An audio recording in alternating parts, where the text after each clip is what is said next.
probably read from the title. And I thought it'd be interesting to do something a little bit different and film outside for once. I know that there's going to be some background noise, and the lighting's probably not going to be great, but I just thought it'd be fun. Anyway, do something different. We'll see how it goes. So I hit 500 subscribers a while ago. I'm actually almost about halfway to 500 or to 600. So yay! Sorry if you can hear dogs barking in the background. I don't know what they're barking at, but I'm just gonna go proceed and ignore them. So posted a little while back to have you guys make questions.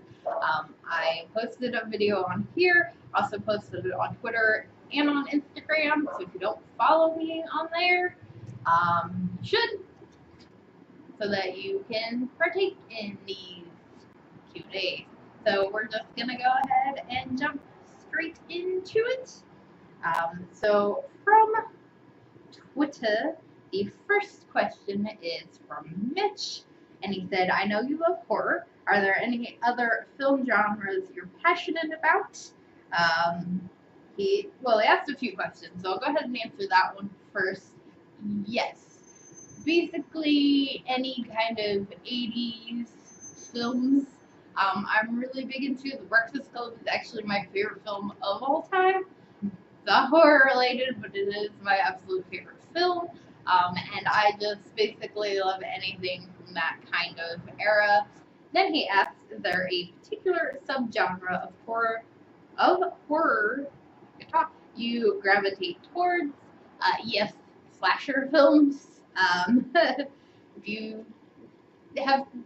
subscribed to my channel, you probably are aware of that. But yes, slasher-esque films are definitely like my go-to faves.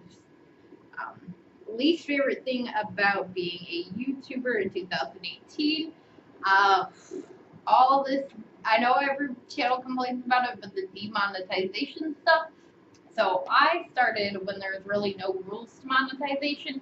You basically just had to sign up for it, and your channel basically got monetized. So I had that for a while. So, and then they submitted that rule that it was like, you had to have like 10,000 views or something.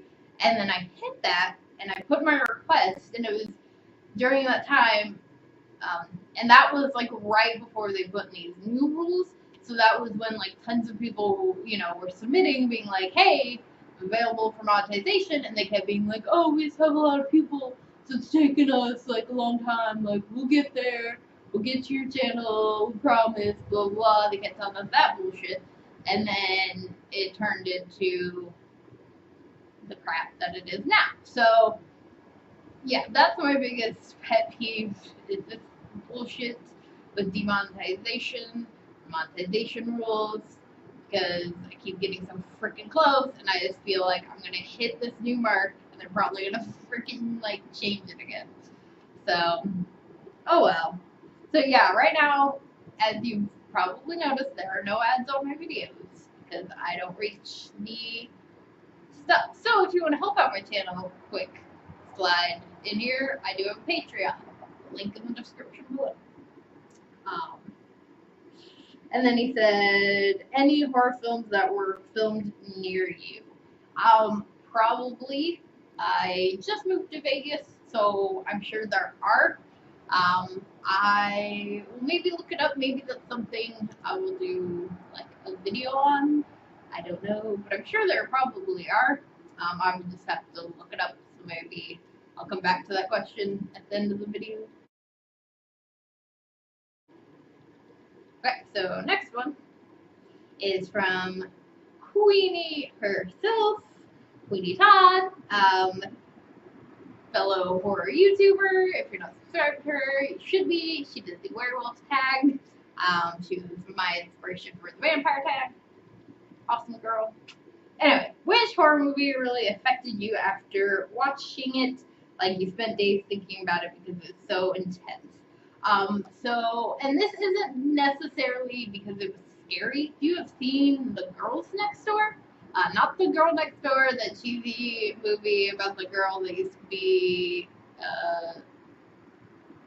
to make porn, which I love that movie. I watched it again the other night.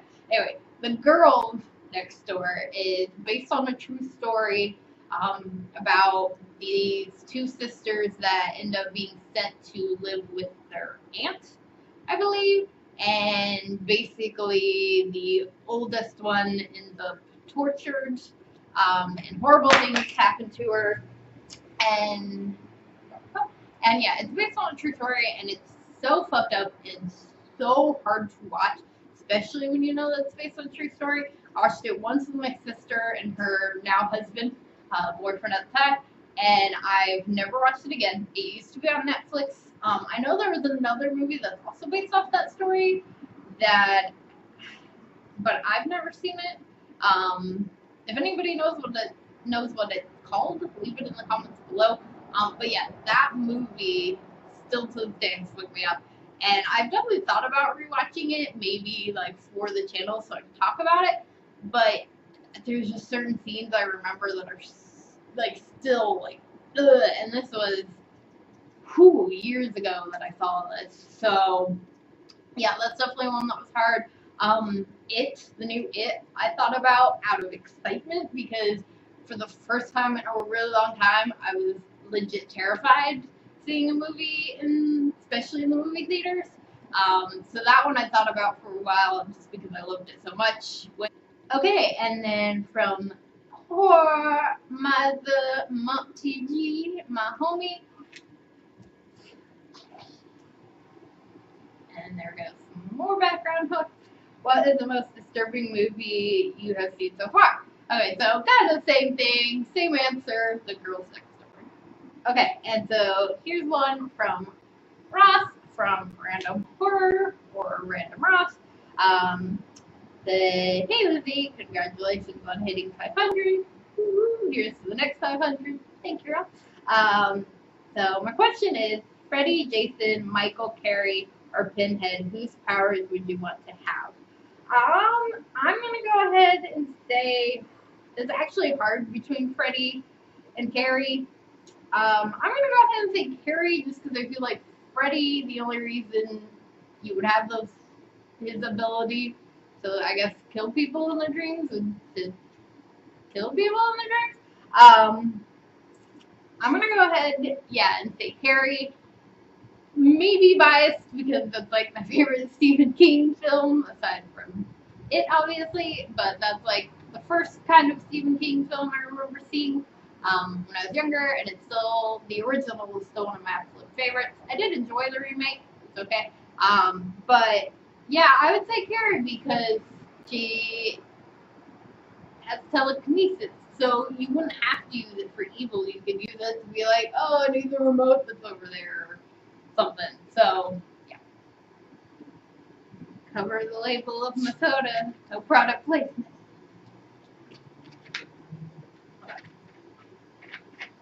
But yeah, that's a really good question. Don't care. You guys let me know your answers to any of these questions in the comments below if you want. So, next question is, do you think It Chapter 2 will be as good as the first? I sure as shit hope so. I'm hesitant. I mean, part of the reason I think the first film was so good was that you had this entire cast of kids. Well, really, all the actors in that film aren't really that well known. I mean, Bill Skarsgård was kind of known. Definitely already had a bit of a following from those of us who watched Hemlock Grove. Who already knew who he was. But even with that, you don't really see him. I mean, he's as Pennywise. So you had, where I was going, and this entire cast of kids that no one really knew, aside from the kid from Stranger Things. He was really the only actor you really knew, and if you hadn't seen Stranger Things, you wouldn't know. So I'm a little bit more hesitant with the chapter 2 because basically the entire adult cast is like a bunch of really famous actors. Like, I don't think they threw in one person in there who you don't know who they are. Maybe some people don't know who Bill Hader is, but like he was on fucking SNL, like, and I love him, so I'm excited he's in it. But at the same time, it's just like I really would have loved to have a good cast full of more unknown actors. And I get it, like, you want to have good actors, you know, you do need older actors, so you probably need people with a little bit more experience. But it's just like you have all these famous faces, and I just feel like that can take away from the focus of the story. And not that the actors that they picked aren't great actors, they are. I'm sure they'll do a fantastic job. I just feel like their fame level is too high, especially for a horror film. Like, part of horror is enjoying the fact that you don't often have a lot of well-known names, and when you do have someone who's super well-known in a film, they usually get killed off. They're usually like the woo, like, you know, obviously people cheered, you know, for Paris Hilton being killed in the House of Wax remake, and she knew that people were gonna be like woo about her death. Like, I mean, I could go into how smart Paris Hilton actually is. Like, she's a businesswoman, let's be honest. And so, like, I don't know. You just have an entire cast full of really famous people, unless it's fake, and they're gonna, like, completely shock us by having a completely different cast. But I don't know why they would do that. But who knows? So, I hope it is, but I'm hesitant about that. Next question is from Vicky over at Nightmare Maven, and she asked me on Instagram, fuck, marry, kill, Dewey, Randy, Billy, from Scream, of course. Girl, you know you didn't have to say from Scream. I know who you're talking about. Fuck, marry, kill. Whew. Okay, so, even though he died, I guess spoiler alert, marry Randy, because why wouldn't you? He's the best. I guess fuck Billy, because I mean, again, why wouldn't you? I mean, aside from the fact that he was a serial killer, but Sydney did it, so you know. And then I guess that means I have to kill Dewey. Sorry, Dewey. But I mean, if you go off the belief that Dewey kind of started the whole thing, and that he's like obsessed with Sydney and is actually like a crazy person as well, fuck that guy. But I guess those are all of the questions. At least those are all the ones I could find. So I do apologize. I did go back and double check. So I hope that you guys did enjoy this. Again, if you want to participate in future Q&As, make sure that you follow me on Twitter and Instagram, because I post on there a lot. And when I do these. And I also, I did mention my Patreon before. Just as a reminder, 31 Days of Horror is coming up. So I'm going to have a lot of videos coming out in October, obviously. 31 of that, at least. And so hopefully I boast, if I can make it through. And so there's going to be a lot of bonus footage, which will be Patreon exclusive. That'll go up obviously in November. And as well as I do want to start getting into doing Patreon exclusive Q&As once I reach that point. So yeah, if you can support the channel on there, please do. It's as low as $1.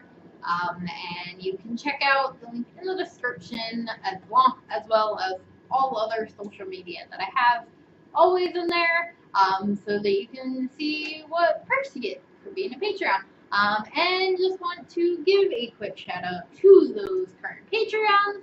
Thank you guys so much for being part of the team and helping support me and my channel. And I hope that you guys did enjoy this quick Q&A and it being outdoorsy. If you did, please give it a big old thumbs up. Make sure to hit that subscribe button for more horror related content. And I will see you guys later with another video.